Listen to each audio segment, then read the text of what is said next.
Vous avez entendu parler du mode de location en meublé parce que vous savez en particulier que c'est un type de location qui permet de faire de grosses économies d'impôts, hein, mais vous ne savez pas ce que c'est que finalement que de louer en meublé. Alors, un meublé, qu'est-ce que c'est? C'est simplement un appartement que vous allez louer selon un bail particulier, hein, donc un bail en meublé en l'occurrence, et dans lequel vous laissez des meubles qui permet au locataire de jouir de l'appartement sans avoir à lui-même apporter ses propres meubles. Alors qu'est-ce qui fait qu'un appartement est meublé?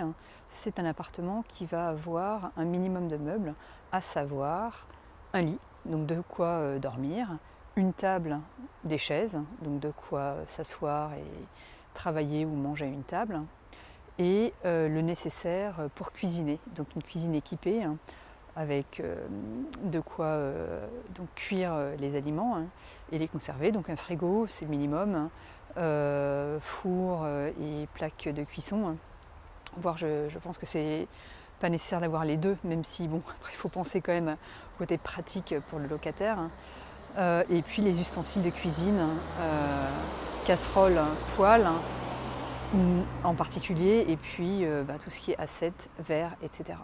Donc vous voyez, le minimum est pas énorme en fait, hein. Ça c'est la jurisprudence qui demande ce minimum-là. Évidemment, pour que vos locataires soient tout à fait confortables, hein, mais il vaut mieux prévoir un petit peu plus, voire même des choses de qualité, hein, pour conserver les locataires longtemps. Mais sachez que voilà, le minimum, c'est ce que je viens d'énoncer.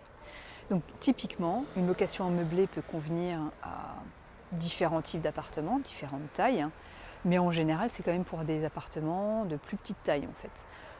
Pour des familles, c'est assez rare finalement d'avoir des appartements meublés, hein, à louer pour des familles, donc des grands appartements, 3, 4 pièces. En général, ils ne sont pas meublés, ils sont loués en nu. Mais à la limite, voilà, le tout c'est de s'arranger avec les locataires, hein, pour louer en meublé.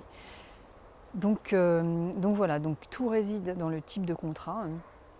Il faut savoir que les responsabilités de chacun en fonction du type de contrat vont être différentes, notamment les délais de résiliation de baux en fait seront spécifiques au meublé d'une part et au logement nu. Donc ça aussi ça fait une différence. Donc renseignez-vous par rapport à ça, mais vous savez déjà qu'est-ce qui fait qu'un logement peut être désigné comme nu. Nu et plutôt comme meublé.